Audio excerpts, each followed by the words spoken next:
સખાવત સોમનાથની સ્વીકારજો. ગોહિલ વાળ તથા સોરઠના ઇતિહાસ સુવર્ણ અક્ષરે અમર રાખજો.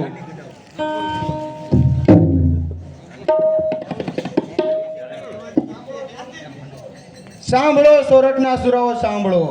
કચ્છ મોહમ્મદ ગજનવીનું સૈન્ય કચ્છનું રણ વિંધી અને પડાવ નાખીને બેઠું છે. તેમાં સોહાણો અને રાઠોડોનો પૂરેપૂરો સહકાર છે, માટે મને દુઃખ થાય.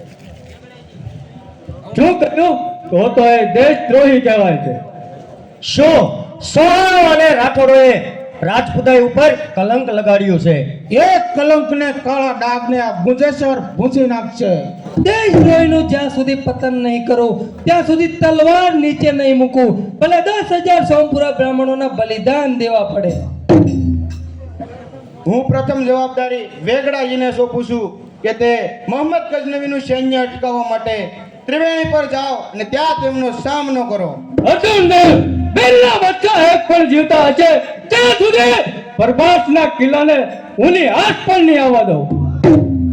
ભીમદેવ અને રાનવગણ હું તમને પૂર્વ કિનારો સોંપું છું અને ત્યાં તેમનો સામનો કરો. તમારી રચના અમને મંજૂર છે. ગોહિલ કુમારને હું સોમનાથનું મંદિર સોંપું છું. અર્જુન દેવ, જ્યાં સુધી આ ગોહિલ કુળના બચ્ચામાં પ્રાણ હશે ત્યાં સુધી લડતો રહીશ અને એક પણ મંદિરનો કાંગરો નહીં ખરવા દઉં. મેં જે રચના કરી છે તે સર્વોને સંભાળવાની રહેશે. જય સોમનાથ. જય સોમનાથ.